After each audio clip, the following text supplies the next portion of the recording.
because I wanted to take a minute to peep in your homes and to peep in your souls and to peep in your heart. So I'm live from my bedroom and I'm here to ask you, because it's after 10 o'clock, why you're not opening group homes. Like, what is in the way?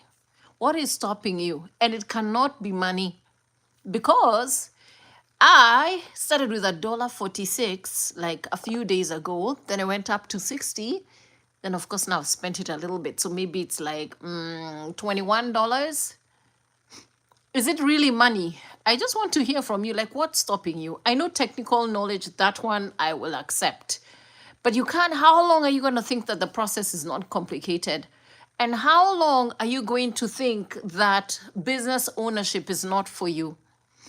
Now, I understand that because I struggled for a long time trying to transition from employee to, first I had crickets because I left my employment.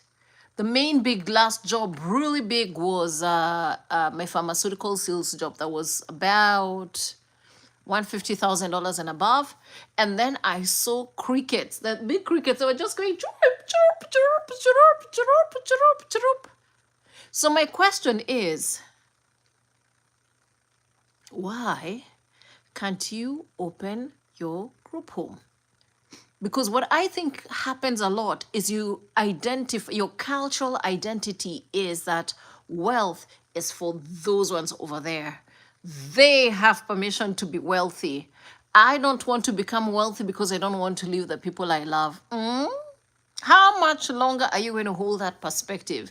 Imagine how many more people you could do stuff for as being wealthy. But you know, we're raised to believe that wealth belongs to them, the wealthy. But wealth is really an identity. I feel wealthy with my very, very joyful $21. I feel wealthy. So wealth is really just an identity. And it's an identity that has been assigned to a certain set of people. And you've decided for yourself in your life that that wealth is not for you. So you won't pursue business ownership. And you know, the tax code in this country favors business ownership. For example, let me give you a quick example. My kabenge, my little dingly car. Hey, Julian, welcome in.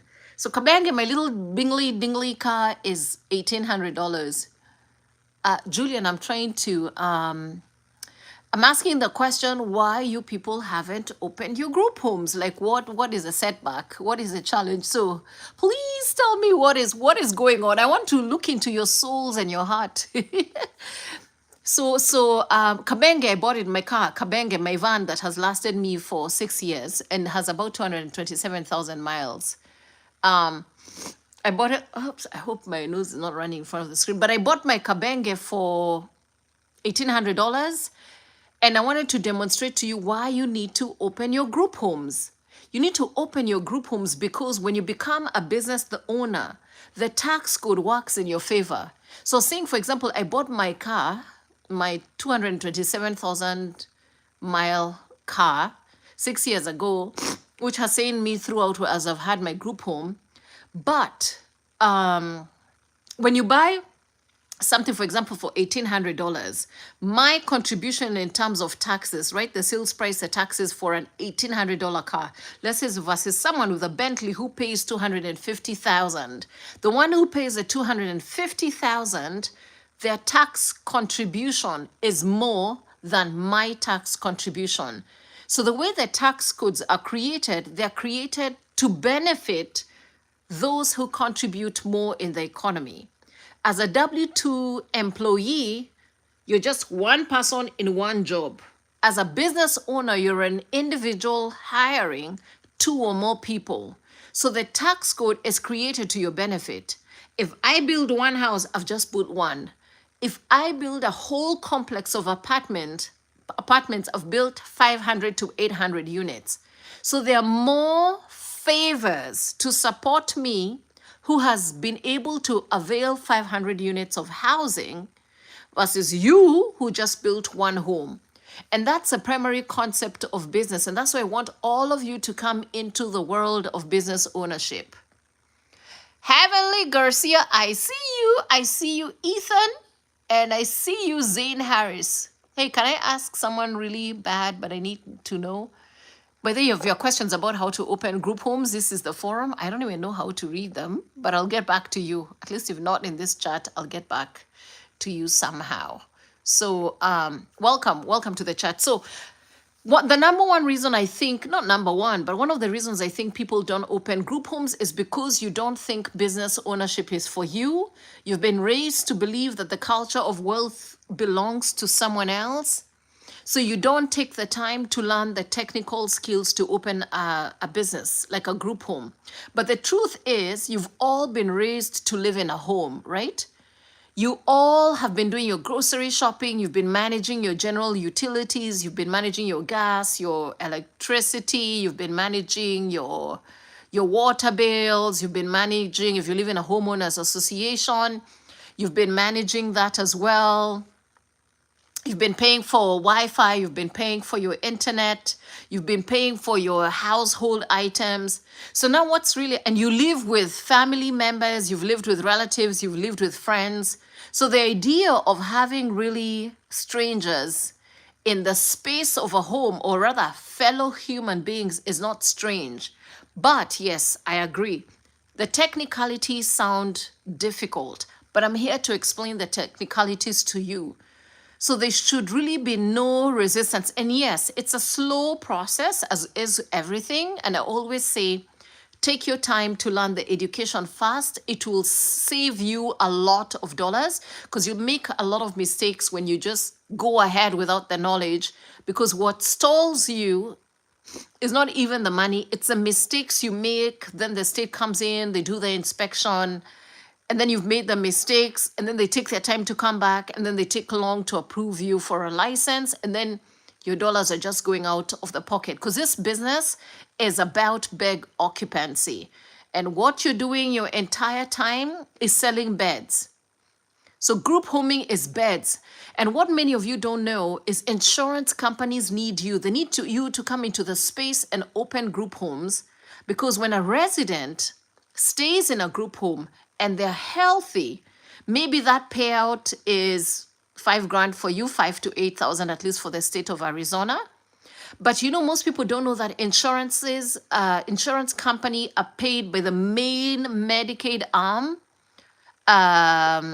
They call it a capitation rate. It's a standard rate that is paid per each member of the insurance company. So if you're a member, let's say, and this is just an example, not claiming anything with this insurance company. If you're a member, let's say, of United Healthcare, the community plan, the one that is for people who have sought help for the government, and the government has come in and helped them, and now it's United Health Community Plan, which is a Medicaid plan. Per member, they are paid a standard rate.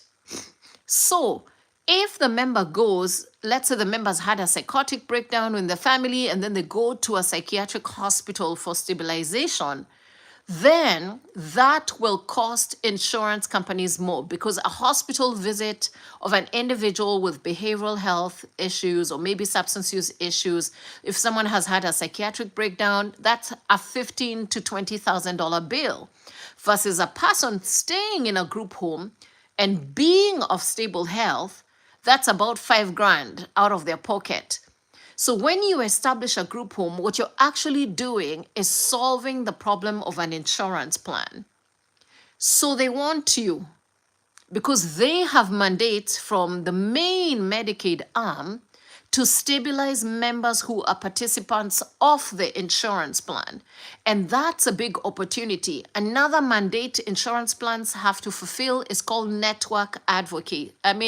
Network advocacy, meaning if they say they service individuals who have substance use disorders and behavioral health disorders, which is challenges, which is anxiety, depression, schizophrenia, bipolar, those are the main ones. There's a lot in there.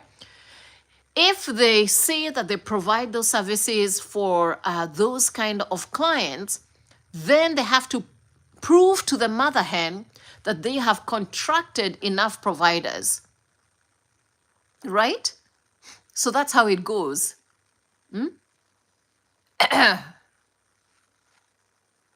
So that's how this business goes. So you're needed. You're absolutely needed in this business. So please go ahead and share with me what are some of the challenges that you're facing. Because there's a lot of opportunity in this space, and you don't just you don't need to open a behavioral health home. You could open an assisted living. You could open a home for people with developmental disabilities. That is usually a little bit more specialized, but also doable. So feel free, share with me, what do you feel like are your top three barriers to opening a group home? Or if you've already opened a group home, what do you feel are some of the challenges that you're facing? Like comment on my videos. I always read my comments every evening and I'll always respond.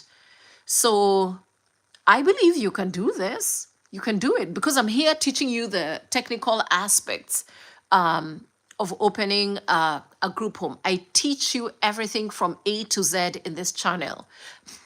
I teach you right from the beginning of how to find an appropriate home. I teach you how to make your applications to the city where the home is located. I teach you how to package and create your documents for licensing.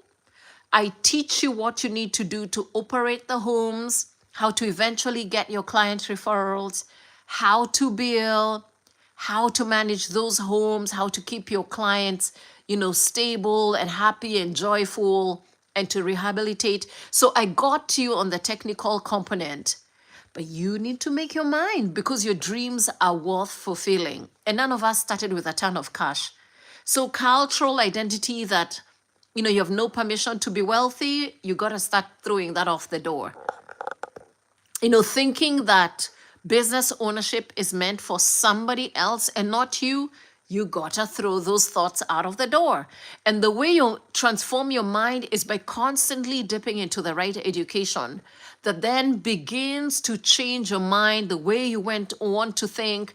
You start supporting your vision by listening to the right videos, and eventually you get there. So I'm going to keep this video short and sweet. Comment, let me know what's on your way, questions you have, and we'll work on it together. Otherwise, have a good night. Thank you. Thank you guys for, thank you, Julian, Heavenly Garcia, Ethan, Sluga, Zane Harris for popping in. It's a pleasure meeting you. Thank you for subscribing. Thank you for entrusting your vision to me. You're going to make it. Have a good night. Go get some rest. And I'll do another live tomorrow. Bye-bye.